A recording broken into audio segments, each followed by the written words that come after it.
But I saw this thing on TikTok, and I want you guys to learn from this because I think it's freaking awesome. Take your drill. It's where I am now. It's the only thing I haven't found somehow. With your socket, come over. Your drill has a breakaway. So it has a breakaway on the chuck. This is how I'm going to start my machine from now on. Turn on the switch, choke it, turn on the fuel, give it a little bit of there. Watch this action. Are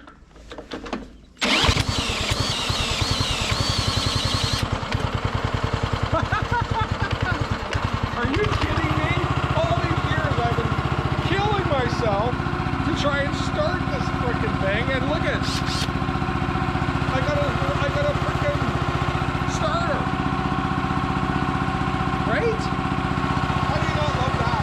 Now, of course, when you reach down to shut it off, don't get your fingers caught. Yeah, she's running out. The carburetor's almost empty now. Because I'm going to store this now for the summer, right? So I don't have to worry about it. There you go.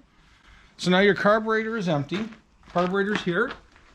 Right in behind this. There's the bowl. It's empty now. So now I just got to shut my machine off. So shut it off here. Set this all backwards. Make sure your fuel's turned off. Now you can store it for the summer. And you don't have to worry about it getting all gummed up. Good. Oh, yeah, sorry. So if you want to leave the fuel in your carb, which, I mean, the carb on those things is like that big. Like seriously, it's tiny, tiny carb. But it has a lot of moving parts. One of the things that small engines like those have a problem with, lawnmowers, whippersnippers, chainsaws, wood splitters, those little motors with those little tiny carbs will pick up any impurities in the fuel. And because there's no filtration, I mean, there's a little filter, but that filter is crap. And what happens is with the fuel, as it sits stagnant, is it gets gummy, and that gum, that aerosol type smell, like you smell bad gas, and you can tell instantly the gas is bad, but it turns to this gummy, sticky molasses, and it gums up all the jets in the carb, and then you spend all your time rebuilding the carbs.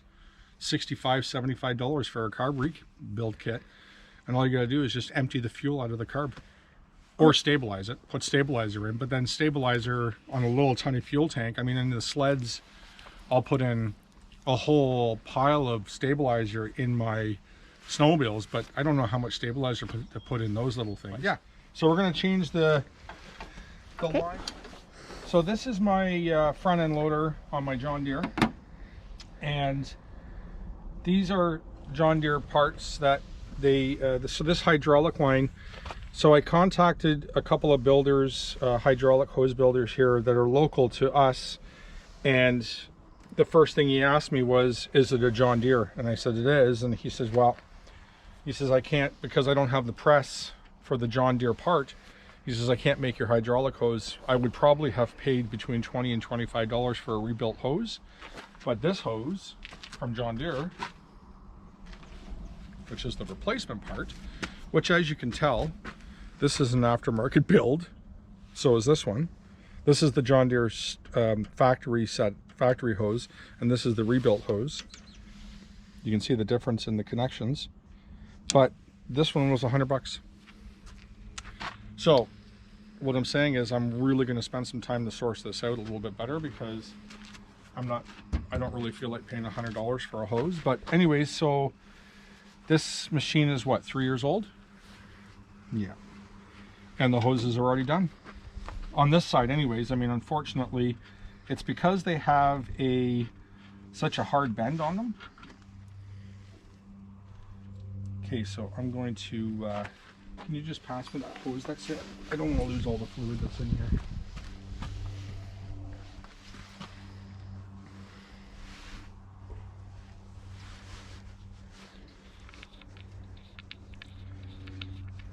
Thank you.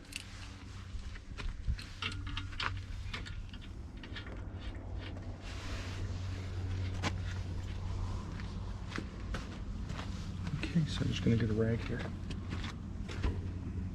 my hand.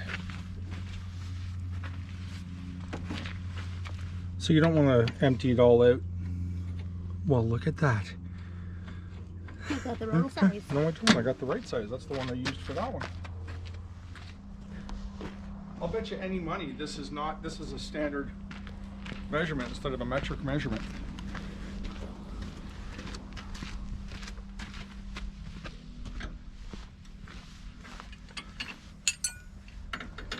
Look at that. It is. So they actually, you take it off of the metric because it's put together in, would it be put together in, like, where's John Deere's manufacturing? Europe? I don't know. All I know is that the hose is from the US of A because it's a standard measurement. It's a 7/8 measurement.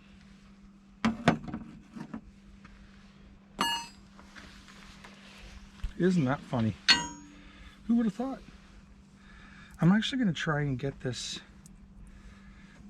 Yeah, I don't know. Or maybe it was just the way they put it on there. Yeah, that one's pretty bent. See how, look at the cracking in the hose though. Look at how badly the hose is cracked.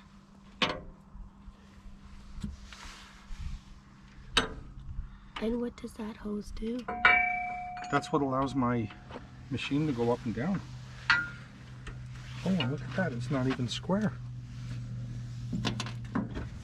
Oh, I got that on upside down. That one's actually supposed to go here and this one's supposed to go there. So, hold that for a sec. I think that's what, yeah. So there's a left and a right? No, it was just upside down. This is going to go on like this. How did you know it was upside down? What was it obvious? Yeah, it was because the angle of the connection. See how it's better now? Before it was turned up like this and I couldn't get it on. Now it's lined up. It's lined up.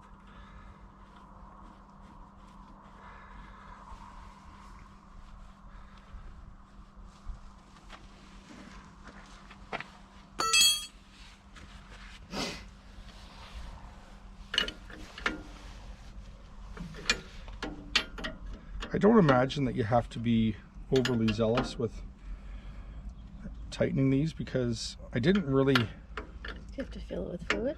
No. No, once I start it, the pump should bleed it. Should be okay. Are you going to just keep this or are you going to replace it now? That one over there, I'll just leave it until it breaks? It breaks, yeah. There's no use replacing it until it's done. Wear and tear is something that's devastating to them, but there's no use adding wear and tear until it's garbage. This new girl has had some good use. Oh yeah, geez, we really beat this down. Yeah, see it? Look at the cracks in that hose. And that's 3 years old. Yeah. It's like my rubber boots. They did the same thing. Yeah. Did they crack up on you? Yeah, they're terrible. It was getting leaks. See, look at. Oh. Yeah. So what are you checking now? I'm just checking the hydraulic level to make sure that there's a good amount because it dripped out for quite a while.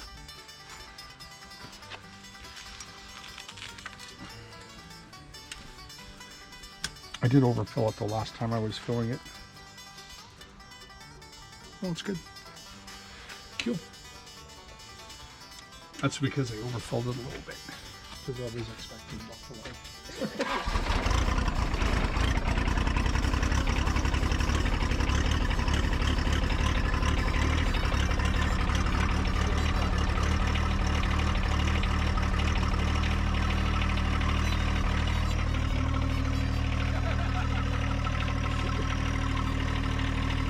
Why is it smoking so bad?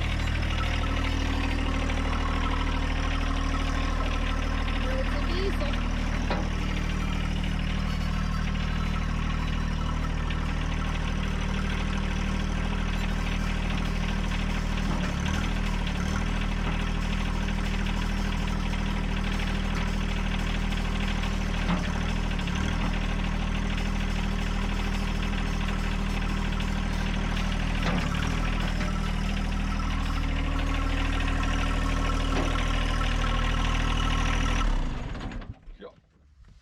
more leaks. No more leaks. No more leaks. Back in business. Yeah. I love it. Oh, look at what's coming up here, Daddy. Sky. My peonies are coming up. I should Sky. probably fertilize these. I don't think you need to fertilize them. I think they just come up anyways. They're coming up. They're Sky. doing good.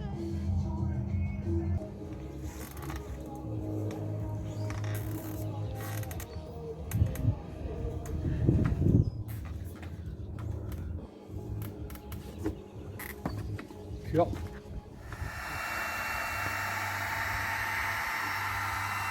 The detail guy told me that you gotta warm these up. He says it's the best way to make them stick properly. If you don't warm them up and they're a little bit chilly, they won't stick. And you only get one chance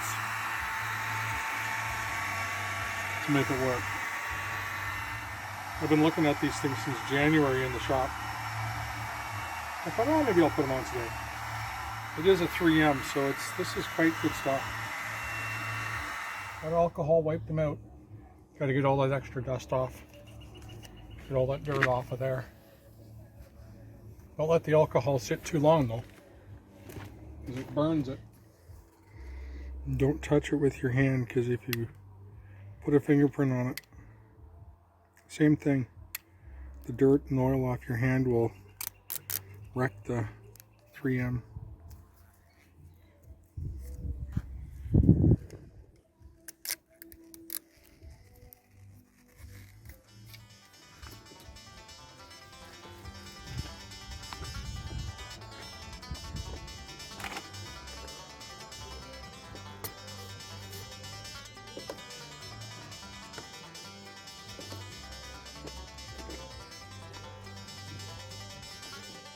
Okay.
Pass me the heat gun for a second.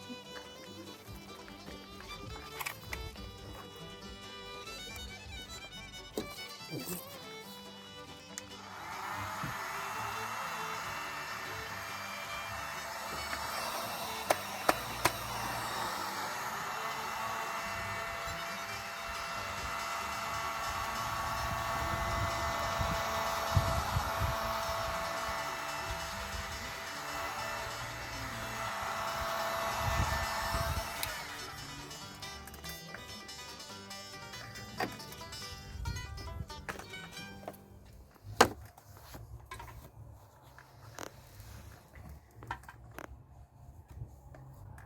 So this is Frank from Family Life, and I'm just signing off. You guys have a good weekend, and take care of yourselves, and stay safe, and keep on keeping on. Saying I want peace, it's where I am now. It's the only thing I haven't found somehow.